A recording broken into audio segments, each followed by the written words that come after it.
Are you tired of your Notion pages looking like a digital junk drawer? Today, we're diving into a simple yet powerful trick creating sections in Notion to bring order to the chaos. Let's get started. First, identify the different topics or categories you want to cover on your page. Think of these as the main sections of your content.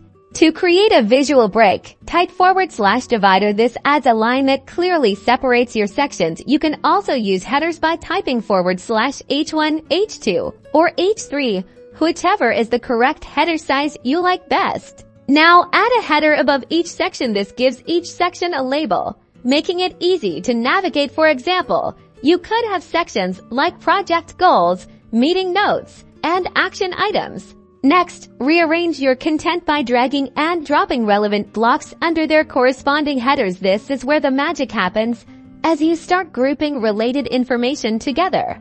Want to get fancy? Try using columns. Simply drag a block next to another block until you see a blue line. Then release. This creates a side-by-side layout, perfect for comparing information or creating a visually appealing design. For advanced organization, consider using toggle lists. Place detailed information within a toggle so you can expand or collapse it as needed. This helps keep your page clean and focused. And that's it. By using dividers, headings, columns, and toggle lists, you can create well-defined sections that make your Notion pages easier to read, navigate, and manage. Now go forth and organize your workspace.